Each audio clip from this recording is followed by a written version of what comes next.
for 10 years in community mental health. April and her husband Jerry Ekins founded a non-profit organization, Alexandria West, which is dedicated to the study and preservation of the ancient wisdom and includes an extensive library, educational program, and service projects. April, welcome, and thank you to be here. Great. Hi, everyone. This is hard in the afternoon to be here. We ought to run around, not the block, maybe the swimming pool, and go in. It's very difficult. So, because we're all tired. So I try to make this as interesting as I can. I wished this was a workshop so that we could interact and participate together, because I find that a much more effective way for people to learn and to share. But I'm down to 40 minutes, so I can't interact except at the end with you. So try to do so with good eye contact and occasional jokes. All right. So I guess I would like to add to what you said about me, that I have a very philosophical side and a very practical side. So for me, it's very important in life to explore why things are the way they are, and then to say, what difference does it make, and how you live your life. So I always have that need to integrate the philosophical with the practical. And I guess I would like to start with sort of a metaphor and say that to me, life is an ultimate mystery, and all of us are kind of thrown into the world having to figure it out for ourselves. And in terms of developing our own vision of what life's about, I'd like to suggest that a spiritual life could be looked at as being a stool with 3 legs. And one of the legs is kind of a quest for knowledge, quest for a roadmap. Why are we here? What is it about? So all of us in this room are particularly into the roadmap. That's why we're here. We love knowledge. We love exploring it. But then there's also the 2 other legs. One is the practice, is how do we put this into effect? And we may have, I think, one example of a practice would be meditation practice, or some way to take the knowledge and try to synthesize it in ourselves, and open ourselves up to something deeper. So the 3rd leg of the stool I would like to suggest would be what I would call a set of ethics that bridges the gap between our knowledge and our practice and helps us to integrate who we are in the world. So my hypothesis is that ethics becomes, if you want to say, sort of a alchemy for transforming ourselves from being pretty much focused on our own personality and our own ego to opening up ourselves to something higher in there. Whatever roadmap you want to use, we've used a lot of them today, there is some kind of essence, some kind of voice in ourself, some kind of Christos, divine spark, Buddha nature, no, nameless, formless, that we are trying to uncover. And I think that ethics can be the bridge to help us put into practice the wisdom of what we discover about living. So I would like to talk a little bit about the ethics that I investigated regarding Helena Blavatsky and her writings, and why I think more emphasis needs to occur in terms of what she suggested about what it means to practice being a theosophist in this life. So to do that, I have to sort of set a framework for you, and in your handout there, since this is going to be a short version, I want to go over for a few minutes on section 1 some components of ethics that I think will help us to develop a framework of understanding. Okay? So, I have 4 dimensions when we talk about ethics. And if I had to define ethics, I suppose I would say that it has to do with how we act towards other people, the basis on which we relate to others. How do we decide that? What do we do? And this is premised on the fact that everybody has a worldview. Some people are totally unconscious of their worldview. But everybody has one. Some people are fairly conscious of their worldview and what they think of others, what they think of life, what they think of knowledge, what they think of human nature. Some people just act, but they still have a worldview.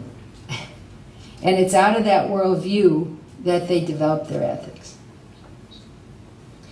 So if you have a worldview that life is basically a dog-eat-dog world, and I'm going to get mine before you get me, your ethics is going to come out of that experience. And many people go through that in life. So their ethics is going to be one of survival, or it might be one of acquisition.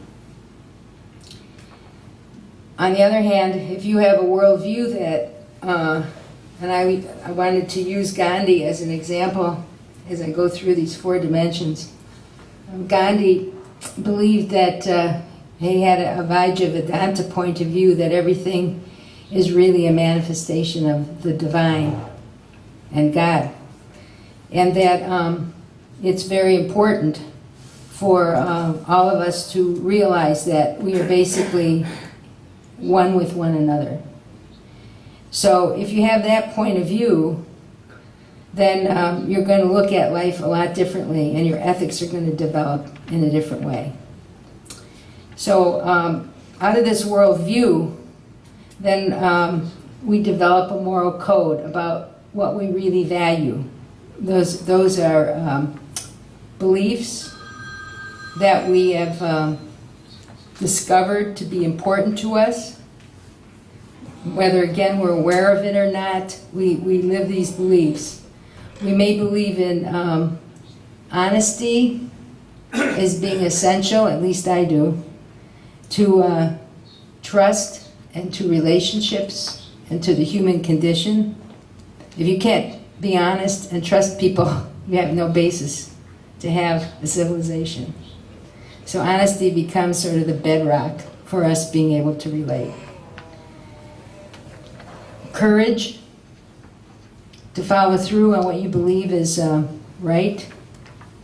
Concern for all beings. Fairness, treating everyone equally. But of course, fairness is difficult because sometimes to be fair, you also have to treat people differently. Equity versus equality.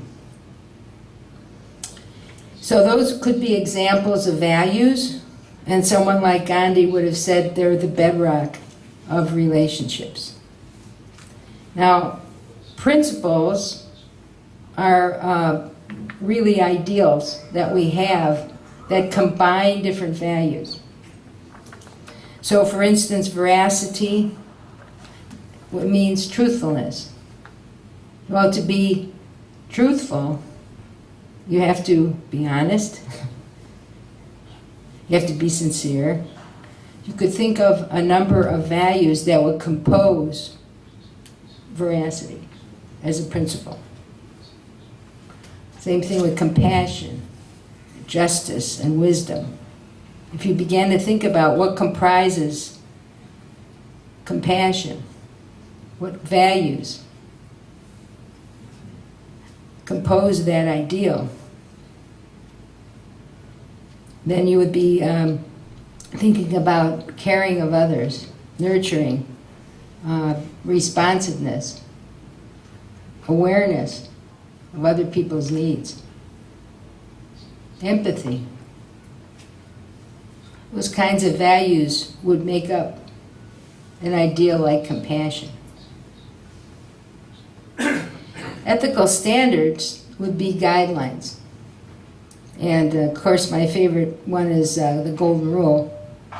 Treat others as you would like to be treated. Now, the Golden Rule can be found in every ethical system, every religion. Why is it? Because it's universal. If we're all really a manifestation of one reality, then we want to treat one another in a caring, compassionate, just manner. And the Golden Rule would have us do that, including considering ourselves in the mix, treating ourselves with dignity and respect. Not better than, but equal to.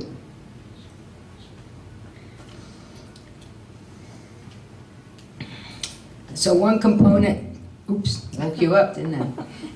One component in ethics then would be moral, of our moral code would be what our values, principles, and ethical guidelines are when we act towards others. But then how do we reason about what's right or wrong? Well, the classical two ways are either we think of a principle, like upholding fairness, or we think of what the consequences are going to be if we do something. And a good example, I like to use this one on my students, is I'm giving them a final exam, and Tom is writing his exam, and Mary looks at him and starts copying the answers. And then Judy looks over and says, Mary, don't copy that. It's not fair that we had to study, we had to work, and you're cheating on the test. Don't do it. And then Sam says, well, the teacher's going to come in and see that you're cheating and give us all F's. Don't cheat. Two examples, right and wrong. Don't cheat. Why? Because you violated fairness. Or the consequences are going to be negative if you do this. So most of us decide what's right or wrong based on either principles or consequences or both. So if you think of a situation, someone like Gandhi, who is a premier idealist, would have thought of the universal justice and of changing the nature of social injustice through nonviolent resistance. Wow, that's a heavy principle, right? But when he put it into action, he would think about it from a consequential point of view. What are the consequences? So when he thought about his protest marches, and he talked about his strategies for doing things, he would think about the results. What's going to bring the greater good, least amount of harm?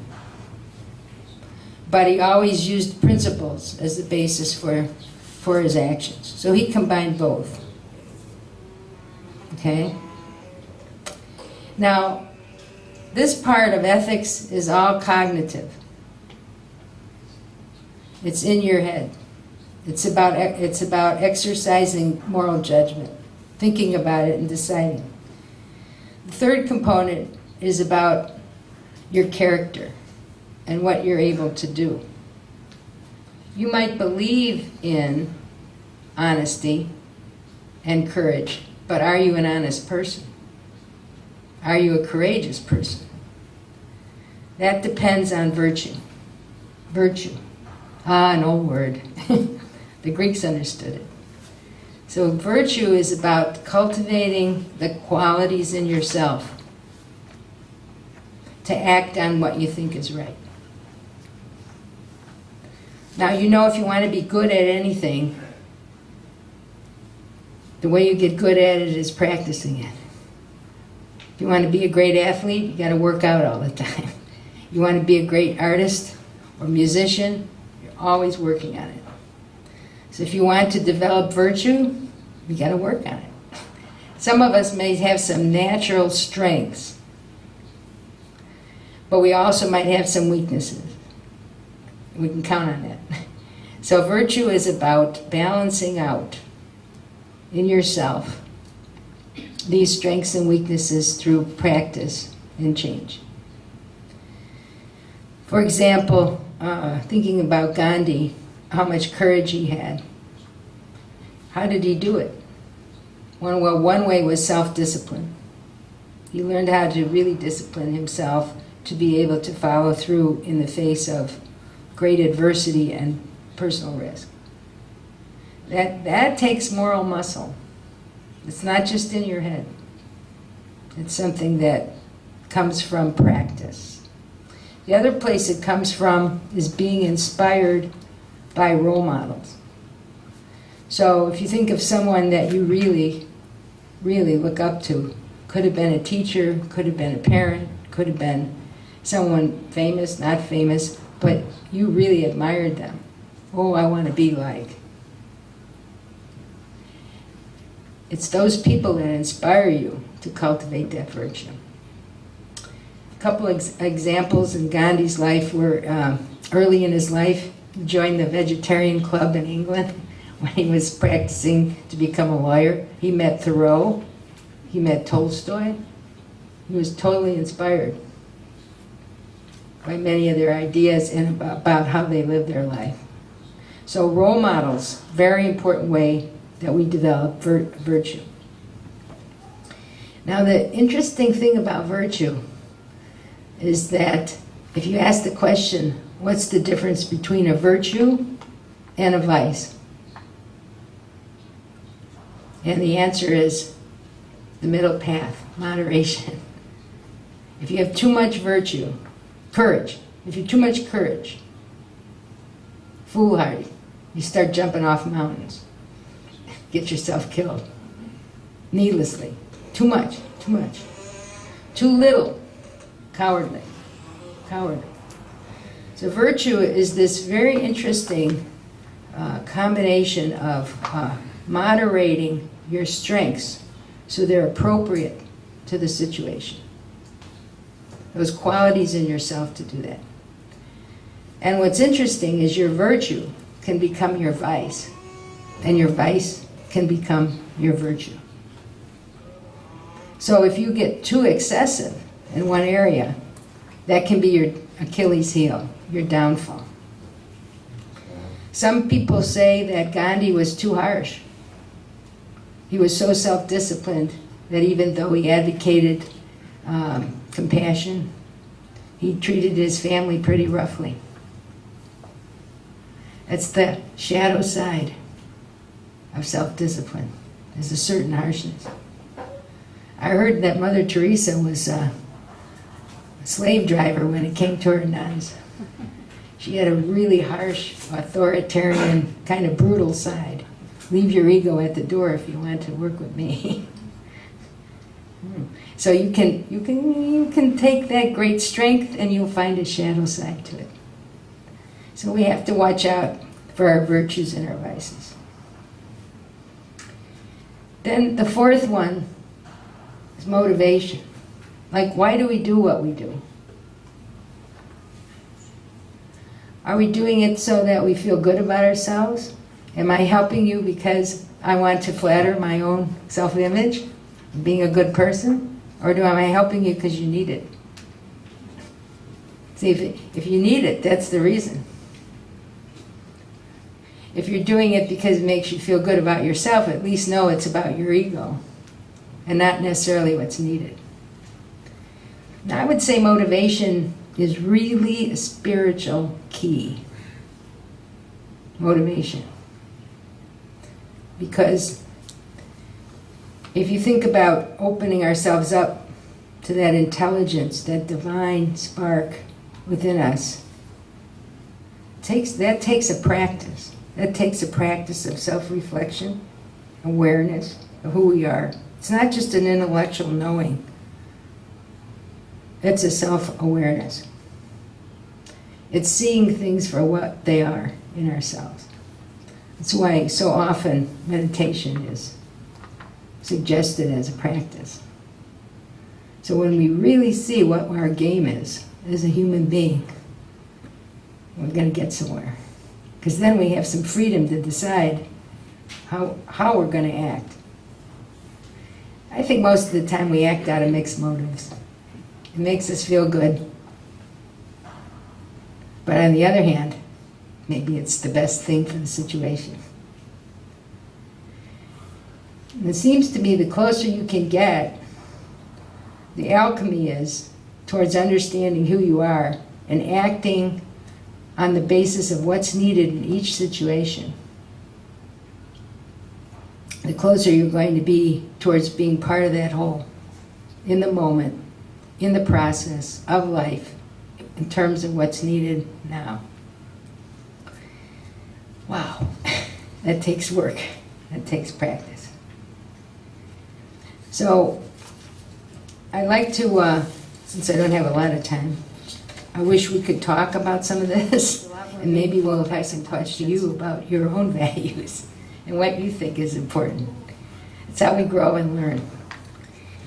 But I will go on to HPB's ethics, because now we have a format to kind of look at what she suggested. So if you go to page 2, let me preface this by saying that, of course, HPB is noted for her great writings, her magnum opus, The Secret Doctrine, which is just a wonderful poetic set of stanzas on the evolution of the cosmos, the evolution of humanity.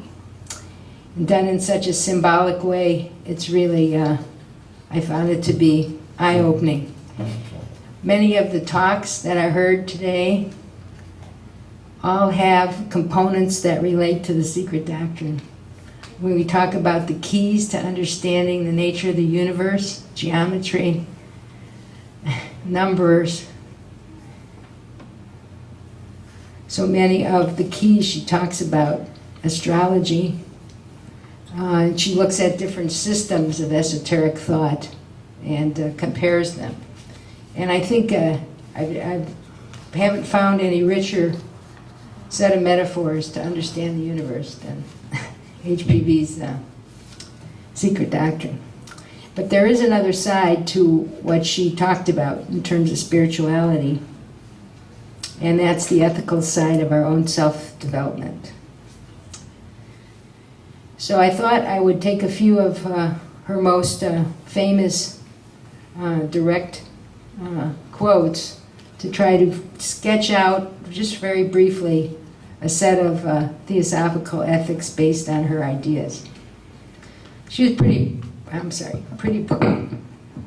she was very brash in her writings, and she could be really satirical when she wrote, so you'll see what I mean. In the Key to Theosophy, which she wrote later in her life, before she died, she tried to kind of integrate a lot of what had gone on in the early theosophical movement.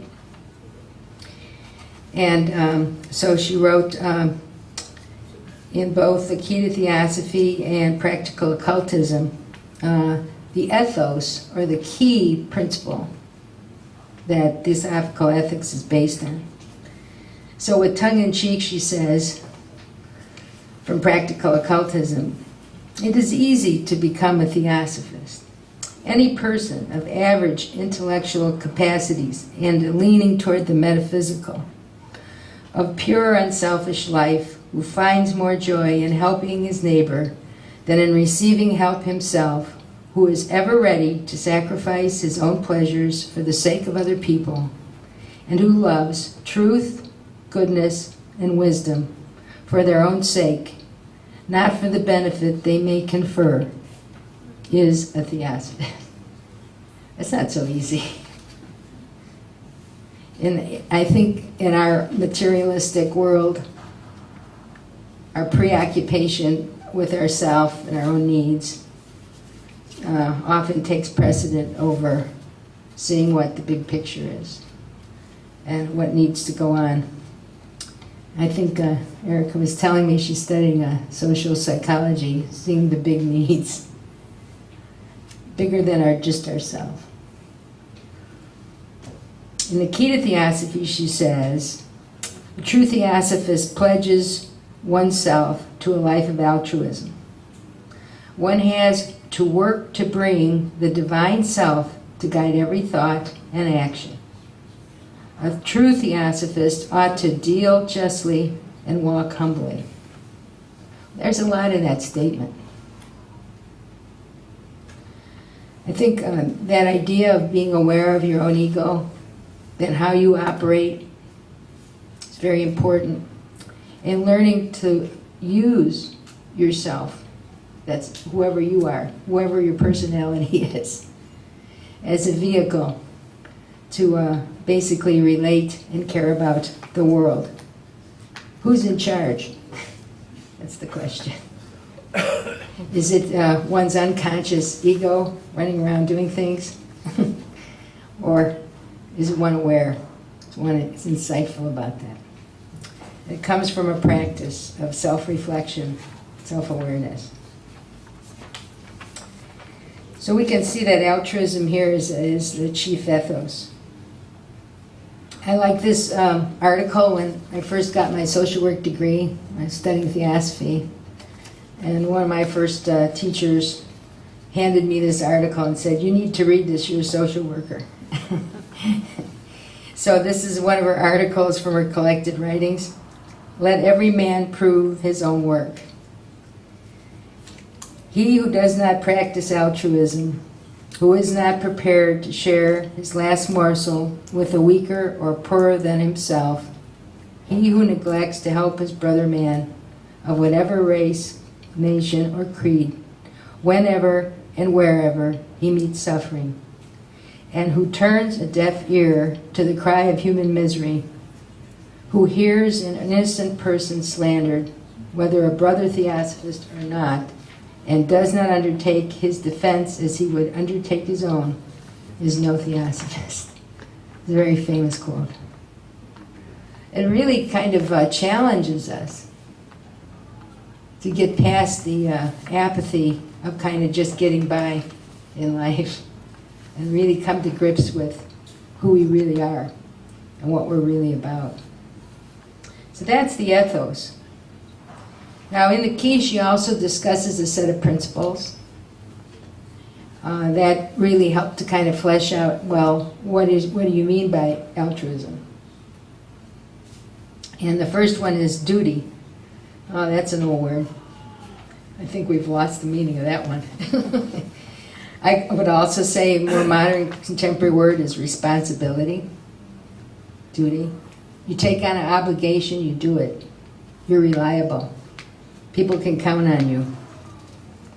Work responsibly for the good of humanity, especially those poorer and more helpless than ourselves, and seek justice in full measure of equal rights and privileges for all, without distinction of race, color, gender, or social position. Now she wrote that in the 1880s, 1875, the Theosophical Society founded. That was pretty revolutionary. We think about that in America in the 1960s through civil rights. And she was saying it back then. So we're talking about every single person. I think there's a difference between objecting to something people do, and Gandhi would say this, and still respecting all people, even people you don't agree with. That's really hard. We all have our prejudices. Dig deep enough. We have our preferences for people we like, people we don't like. Usually what we don't like about other people is what we don't like in ourselves. So we push it away. So the question is, can we find a way to respect everyone regardless of our differences and find ways to deal with those differences? That's a challenge. Now another one she has is self-sacrifice. Altruism, the willingness to put others before self, must be done with wisdom by doing justice to oneself as part of humanity. So she would say that needless self-sacrifice, if you martyr yourself and you're not doing it for a reason that is actually beneficial, benevolent, for the well-being of others, is useless. It's not good. Many people don't respect themselves enough and allow other people to misuse them. That's not healthy. You need to respect yourself as well. But there are times when maybe you need to give of yourself bigger than, more than what would normally be, because the situation calls for it. Charity, giving generously in spirit by showing personal kindness. Now, what she meant by personal kindness, that you go out of your way to do something for someone else. And I'm one of these sort of bleeding heart liberals. I'll write checks to, charitable organizations. But she would say that's not as good as Jerry going over to hospice and working one day a week in a hospice office, because he's personally going there doing it. Not that my checks are a bad thing, but there's a difference between being indirect, saying, oh, here's a token way of giving, and then actually personally exerting yourself to be kind. That's what she's meaning there, the spirit of it anyway. Now, ethical standards, which are statements or guidelines. So, of course, in her later life, she had her own inner group, and these were some of the standards that she expected people to follow, which don't sound too hard. But somehow, if you really think about it, they're the basis of most organizational conflicts. And most organizations have heavy conflicts because people's egos get in the way, right? So here's some of them she gives to try to do that. Refrain from living a frivolous life. Sounds easy. Work for those who you can help. So kind of from a karmic point of view, whatever situation you're thrown into, if you just do your best, that's all you have to do. So someone in a poor station of life, I met a Filipino woman on the bus. I've been on many buses in the last 3 days. And she was, we had a nice talk about her working here in Athens and the situation in the Philippines, which I'm sure you know. Many domestic people from the Philippines come here and work. They have family there. They're absolutely, totally poor. And they send their money back to the family so they can exist. So we were having a good discussion, and she just I thought what a courageous person she was, because, and also she had great independence, because she managed to stay, she was like in her 30s, and she was single, and she was still able to send money to her family, maintain herself, not get caught up. This is often what happens, is they marry, have kids, the husband runs off, they're really stuck, they leave the kids there, come over to the U.S. It's really sad, real difficult. She avoided all that. Well, you have to be pretty courageous inside and independent to do that. I say this because this is just the average person you meet on the street, to me, that often has more courage than people at these high levels of power in government. Their circumstance is totally different than hers, but she's exercising these virtues in a very difficult situation. So it depends on your circumstances as to what that means in terms of a frivolous life. Avoiding that. Avoid slandering others. Demand proof when encountering gossip. Act justly. Of course, in the Buddhist path, right speech, avoiding gossiping is a big one. It's very easy to go unconscious and start bad-mouthing someone. Think about it. Somebody you don't like. So you can be conscious of not engaging in that. You're not really creating harm by avoiding it. And if you really think about gossip, it's about imposing your ego over somebody else. Because actually when you gossip about someone, your ego kind of goes, hey, you know, I'm better than you. Really, watch yourself sometime. We all have a tendency to do it. So actually avoiding engaging in right speech, avoiding negative, putting people down is very important. And this is a great one. Do not place great value on personal progress. Oh, I'm going to be a Mahatma if I just get it done in this life, or I'm going to, you know, be liberated forever. That's all ego. You're talking about masonry and the initiatives, initiating experience, huh? And the ethics it takes, really takes. It's all this that you were talking about before. It's hard to do. It's easy to say. It's really hard to do. But that's where the action's at. That's why it's not really sexy. Ethics is not sexy. If you try to write a book in ethics, you're going to be poor your whole life because nobody's going to buy it. A handful of people are going to buy your ethics. It's not, you know, psychic phenomena, magic. That's sexy. Treating people good, well, fair, caring, nah. It's hard work. Okay. Avoid placing personal vanity above the good of others. See, to practice any of these, you really have to be self-aware. You have to see yourself in action, or you can't do it.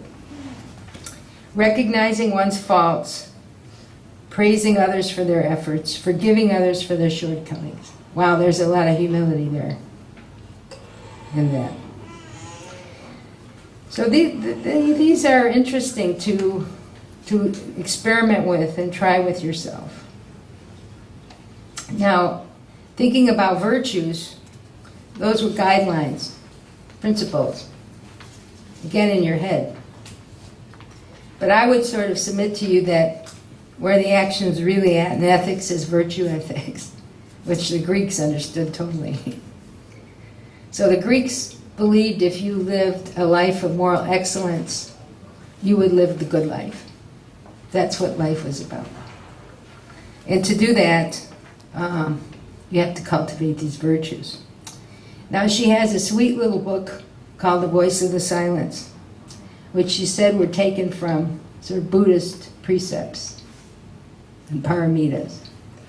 It's a great little book, and she said that to her students, if you study the secret doctrine and you couple that with studying the voice of the silence, the voice of the silence is the heart doctrine, and this secret doctrine is the head doctrine. So if you can put into practice what's found in the voice through virtues, practicing these virtues, you will understand by the practice of them what this is about. So these are actually the virtues that you find in the Buddhist paramitas. I just mentioned them briefly. Dana, which is loving kindness and generosity, compassion. Shila, I like this one. Harmony in word and action that creates balance in every situation. Maybe in some situations you got to speak out. That creates balance. Maybe in other situations it would be good if you said nothing. What's going to create the harmony in that situation? Kshanti, patience. Oh, I love that one. I could practice that one for lifetimes to come. Patience. Accepting life as it is. Accepting life as it is. When we went on our wild goose chase in the last 2 days, going to the wrong spa, I can tell you, I said, what virtue do I need to practice to get through going to the wrong place? 5.5 hour bus ride to the wrong place. 5.5 hours back. Can you imagine? Patience. And the other one, equanimity, like not freaking out. These are great to practice, because when life goes sour, and it goes sour for us all the time, then it changes. These are really great to practice. And one can do it if one focuses, takes a deep breath, and just says, it is what it is. All right. So also energy, perseverance. Everybody in this room put a lot of energy and focus into coming to this conference and sharing and being who they are. It's that kind of perseverance, that drive for knowledge, that drive for excellence, that never giving up, even when you have your setbacks. And then concentration in developing this insight, which again takes a concerted discipline and practice that leads to wisdom. Not head-based knowledge, but prudence in the Greek sense, practical wisdom, looking at things and seeing what needs to be done and doing it. Now, I wanted to, doing all right? Am I doing all right with time?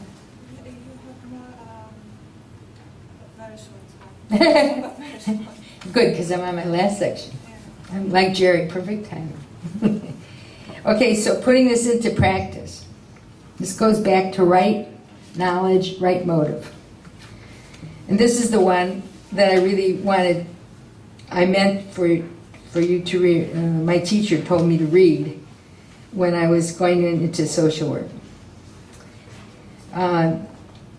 If we want to practice altruism, we have to have both the right motive, I'm here to help, and the right knowledge, how do I do it? And we need to do both. You know the story about the little old lady and you help her cross the street because you want to help her, but she doesn't want to go across the street. Right intention, wrong knowledge. We can do a lot of harm when we have the wrong knowledge. We can also do a lot of harm when we fool ourselves by our intentions. So we need both. So she says, in the second paragraph, on page 3 there, it takes a very wise man to do good works without doing danger of doing incalculable harm. One indeed might have a benevolent motive, but as soon as he begins to understand what a friend and teacher pain can be, the Theosophist stands appalled before the mysterious problem of human life. And though he may long to do good works, equally dreads to do them wrongly until he acquires himself a greater power and knowledge. So what do I mean by that? You might want to help someone, but maybe they need to do it themselves. Maybe there's a time when you have to let them do it themselves. A classic story might be somebody who's addicted to some substance, and you see them going down and hurting themselves and their family, and you keep running help bail them out, but they never get over the addiction, because in the end, who's got to get over the addiction? That person, right? So maybe sometimes you have to do a hard thing, and the compassionate thing is to let them fall, if they have to fall, until they decide they're going to do it. Those are really hard decisions, but that's an example. I gave an example here from America when President Johnson, back in the 60s and 70s, tried to eliminate, which he couldn't do, poverty by setting up the War on Poverty program. And he spent many millions of dollars trying to basically do job training and preschool education, etc. But what he did in the inner cities, where there were gangs and lots of violence, is he got into this design of urban planning. And he set up these high-rise projects with parks in the middle, and he thought they would be the answer. And they ended up to be the worst slums in the world. Why? He didn't go in and consult anybody. They didn't do that kind of planning. They went and did it to them. Here, I'm gonna help you. So why did I get that article from my teacher? Because when you go in to do social work, the idea is to help people become self-sufficient, not to increase their dependence and their poverty. So you may long to do good works, but if you don't think about what's going to result in their growth, and their self-development, their self-reliance, their empowerment, then you're going to add to the problem. So I think I'd conclude by saying that I found that, to me, ethics is an inner lifelong process that ties together our quest for finding a spiritual roadmap for our lives with the practice of integrating our spirituality. And ethics is that bridge to help make it real, create that inner alchemical, spiritual transformation.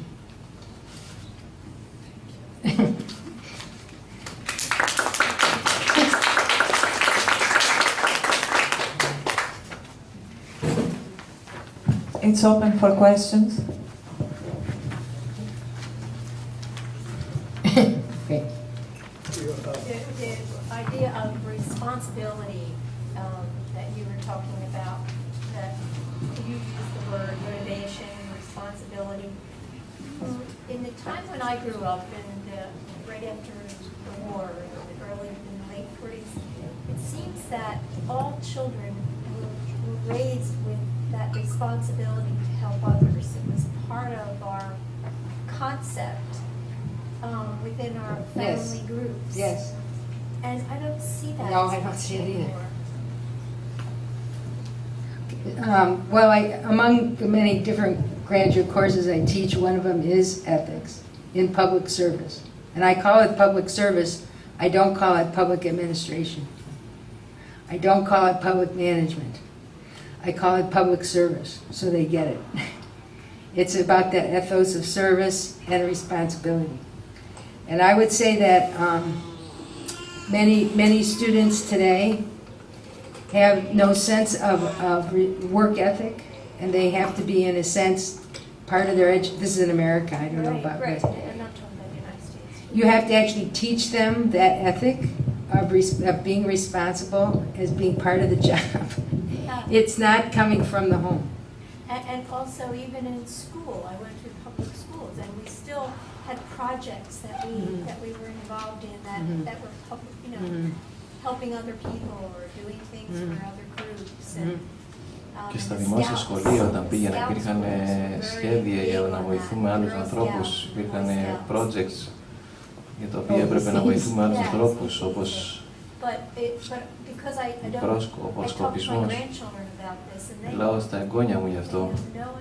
Δεν έχουν καν ιδέα σήμερα για το τι πράγμα τους μιλάω. Έτσι,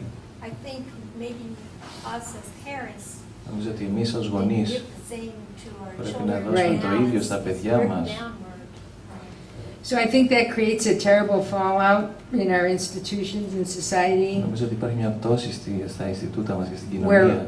Where people don't feel a sense of caring and responsibility. Οι άνθρωποι δεν έχουν αυτό το αίσθημα φροντίδας και υπευθυνότητας. Then we see a lot of neglect and abuse. Right. So I think those values, though, when there's a tendency for cycles to occur. So I think we'll see a turnaround where the necessity for responsibility comes back. Οπότε η αναγκαιότητα και η υπευθυνότητα θα επιστρέψει. I think it is. Νομίζω ότι είναι κάτι που μαθαίνεται. Νομίζω κι εγώ. Also, since our families, at least in America, most people work. The kids raise themselves. Στις οικογένειές μας στην Αμερική αυτή τη στιγμή περισσότεροι άνθρωποι δουλεύουν. They don't get those values. Και δεν είναι μαζί ώστε να έχουν αυτές τις αξίες. Επίσης δουλεύουμε σε διαφορετικές περιοχές, απομακρυνόμαστε, οι ομάδες, οι οικογενειακές ομάδες δεν είναι δεμένες. The other component to that is then the schools are expected to teach those values that the family didn't teach. Να διδάξουν αυτές τις αξίες που στην οικογένεια δεν τις διδάσκουν και αυτό δεν γίνεται.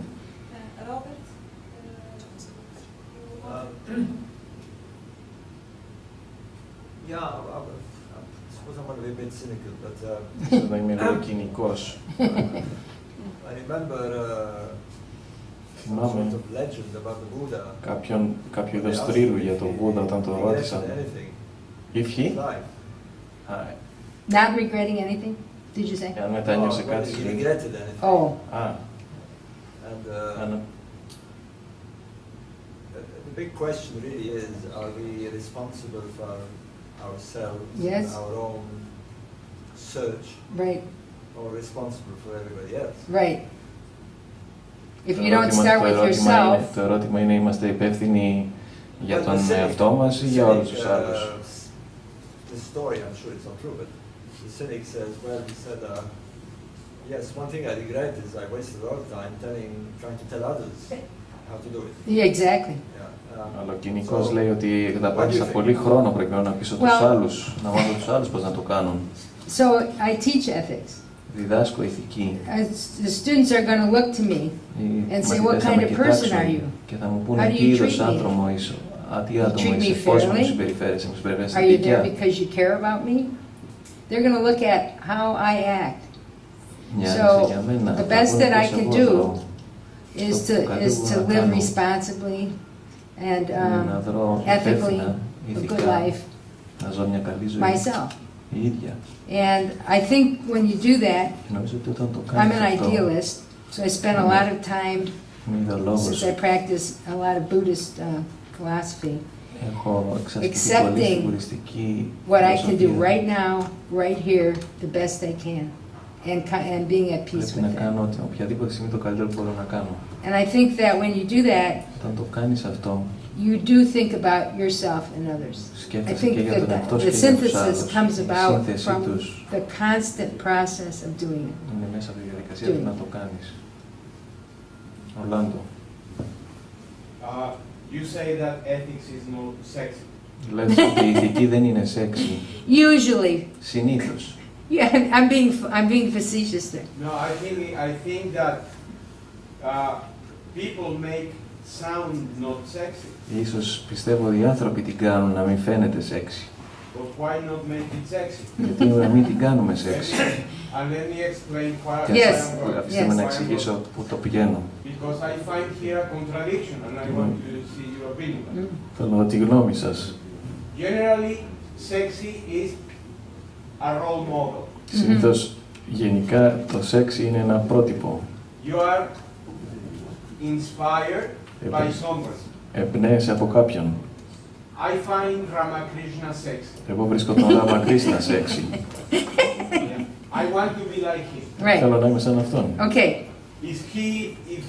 No, seriously, I'm not joking. No, I know you're not. Σοβαρά, δεν κάνω πλάκα. I find him sexy. Τον βρίσκω σεξι, πραγματικά.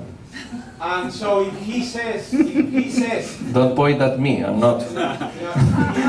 if he says, you Yeah, have right. to be good. Αν μου πει πρέπει να είσαι Right. καλός.